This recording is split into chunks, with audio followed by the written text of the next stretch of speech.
Fellow Toastmasters and distinguished guests, a very warm good evening. Good evening.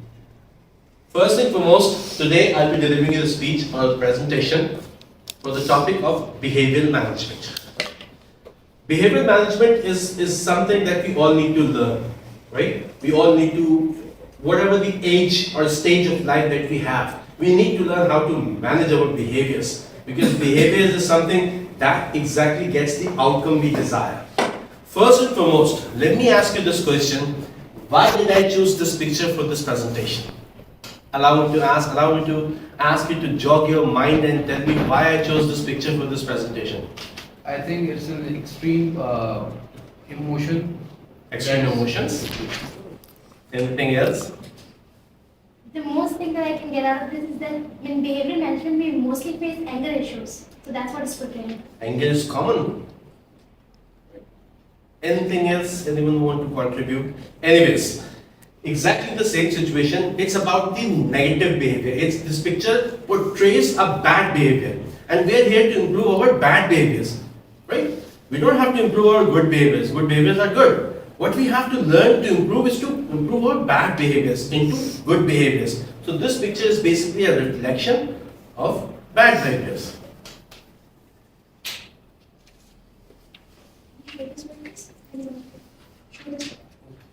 To start expanding upon the topic, the first thing that arises, what is behavior? What do we understand from the word behavior? What is behavior in your general definition? Anything that you think to your mind, what is behavior? The way in which you interact with the people. The way you interact with people is behavior. A set of conduct. A set of conduct. Behavior. Anything? Behavior. Your reaction to a given situation. Your reaction to a given situation. Good. Try use in your own simple words. What is behavior? Anyways, the technical definition of behavior, here goes. Behavior is basically the expression of internal representation using words, tone, and physiology. It's basically a definition derived from neuro-linguistic programming, NLP, who I'm master of. So basically the definition is expression of internal representation using words, tone, and physiology. Now here you see some of the technical terms. The first technical term is internal representation, and then words, tone, and physiology. Internal representation is basically the perspective you hold here, and with that perspective you express yourself using words, tone, and physiology, body language.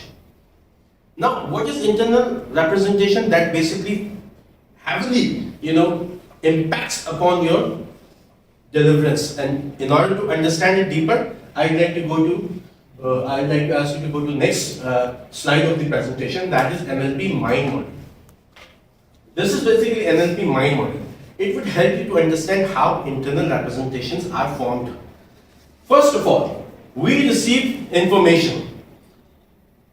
Every passing of second, we are receiving information. And as a human being, we are receiving information through 5 senses. God Almighty Allah has given us 5 senses, Alhamdulillah. And what are those senses? Touch, hearing, seeing, smelling, tasting. So we have 5 senses, and with the help of these 5 senses, we receive the information. And with the help of information, we basically process the information. We receive the information and we process the information through filters. Filters of belief, filters of experience, filters of memory, filters of school teachings, filters of values. So through these filters, we process the information. And we process the information and we convert the information into internal representation. How come? I'll explain to you in simple words. With the passage of time, over the period of our growth, we see people with beard and having a cap on our head, and we see them religious, good people. So we tend to have this ideology in our mind that if a person is having a beard and having a cap on his head, he's a good person. He may not be a good person. He may be a bad person, he may be a cheat. But through our teachings, experiences, memories, we have an internal representation. What is this internal representation? It's the perspective. Perspective about whom? Perspective about the person having a beard and having a cap. And sometimes we see a person having big mustaches, aggressive face, and we tend to see he is a goon, he is a badmash. So we tend to picture him as a goon, bully. And he may be a very polite and very good human being. I have encountered it. I met one person, I saw one person exactly at Millennium Mall. I was doing some shopping along with my family. I saw a person having a tall, height, big mustache. I thought like he would be very angry man. And in a split of second, I saw him bound down and holding the baby, and he was pampering the baby in such a cute manner that I wasn't expecting anything out of him. So this was the internal representation, that seeing his mustache, we thought he would be a bully, he would be a goon. So these filters generate internal representation. Internal representation makes our mental state. And mental state converts into behavior. So you understand the process? Alright. You may have some question, you may note it down. But at the end of the session, I will give you the opportunity to ask me the question. Right? Next. So, internal representation is perspective. What do you see in this picture? Frog. What do you see in the picture? Frog. Click next. Now what do you see in the picture? Horse. So this is perspective. Some people have a different perspective of the same thing. Some people would see the picture as a frog, and some people would say it's a horse. Go back. It's a frog. Go up. It's a horse. So it's just a matter of perspective. With perspective, with the lens of perspective, we perceive things and we react to the perception of our mind. Next. Here comes, your perceptions comes, a very important thing comes up, and that is response. In the light of your perception, you respond, don't you? Your responses are formed with the help of your perception. So this is a very famous equation. This equation was coined by Stephen R. Covey in his book, 7 Habits of Highly Effective People. In that book, he basically mentioned this equation. This equation is, next, E plus R plus O. E for event. Event means situation. R for response and O for outcome. This mind-blowing equation tells us that your outcome, the result, is determined by the response you give to the event or the situation. You may see in the famous people's life, they all faced hardships, they all faced trouble, they all faced difficulties in their life. But their response to that event or the situation, the set of situations, made them great. And here we see another example. People who reacted instead of responding, who reacted to the situation, failed to overcome and doomed. I'll give you an example, a very famous story. A news reporter once interviewed a very famous lawyer, and he asked the lawyer, what is the secret of your success? And he simply said, with a gloomy voice, he said, because of my father, because he was very drunk and broke. So I decided not to become like him, and I became a very famous lawyer. After some days, the newscast, the news reporter, came to know that he had a brother, and the brother is in the miserable state. So he went to the brother and he asked him, why have you come into this miserable situation? And he responded in a gloomy voice, because of my father. He was very drunk and broke.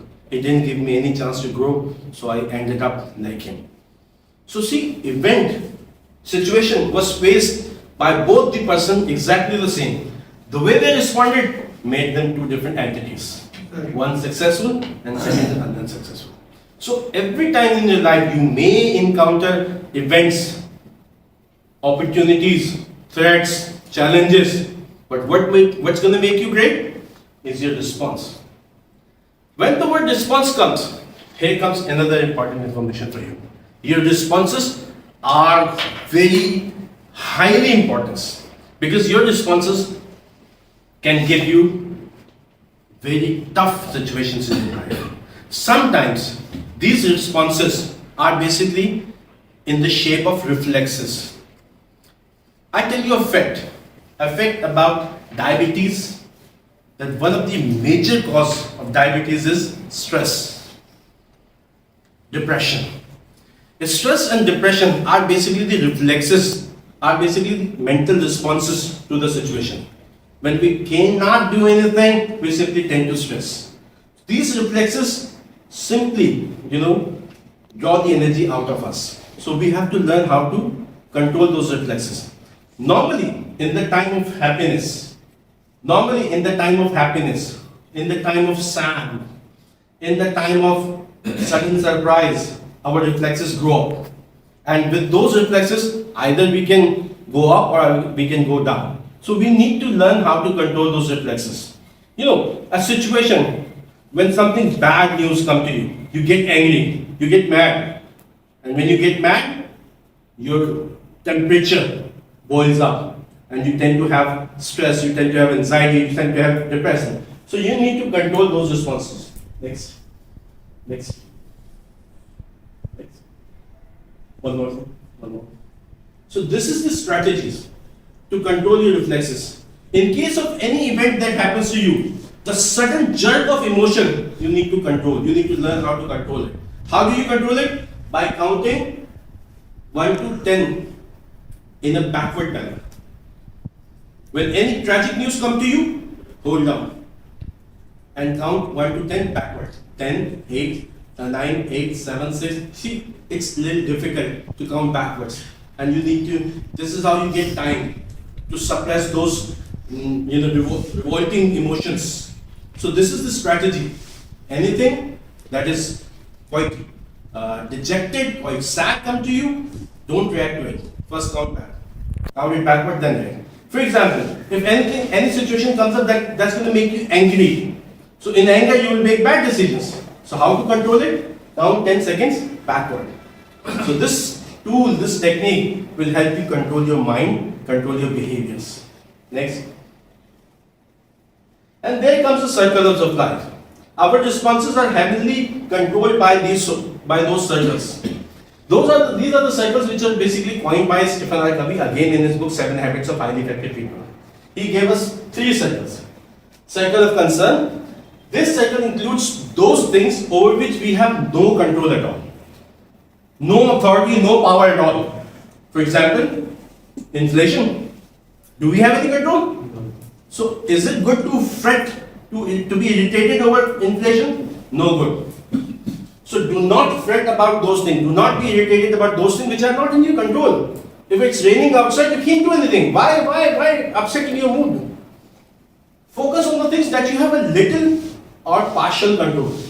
For example, inflation. You have family members. You can ask them to cooperate with you financially, cut down the expenses, learn to live within the means. And there comes the circle of control. This is the area where those things fall over which you have complete control, complete authority. For example, if your boss is having a bad behavior, you have no authority to change him. You have no power to change his attitude. No. But what you can do is to change your attitude, to change your mind, and convert yourself according to his mindset. Next. But when we think about the situations which are circle of concern, what we do? The stress. We only stress. Inflation is rising, economy is dooming, and we are in stress. We are in deep stress. Although this feeling of stress will not help us at all. So this is the very bad thing, to not stress about the situations which are not in your control. Think about those situations, think about those opportunities which are in your control. Next. And when this stress comes, you have 3 responses. You either fight or you flight. Are you? Freeze. Freeze. How many of you experience these capacities when stress comes to you? Have you experienced stress? I would say every single person on the table topic session has experienced it. Some people freeze, some people fly. Yes, it also happened. And some people simply leave the room. It's time to table topic session, just leave the room. Next. Next. So the best part to control your stress is to have a conscious breathing. This is the breathing pattern. Breathe through your nose and breathe out through your mouth. Breathe in through your nose, breathe out through your mouth. Right now, if you practice it, it will simply calm you down. Just practice it. You'll see how relaxed you will feel. You know, I'm in a stressful situation and I'm doing it, I'm enjoying it. This is the beauty. Next. So, in summary, watch your thoughts because your thoughts become your words. Watch your words because your words become your action. Watch your action because they become your habits. And your habits become character and your character become destiny. This is the message and point. Next. Now the question answer session.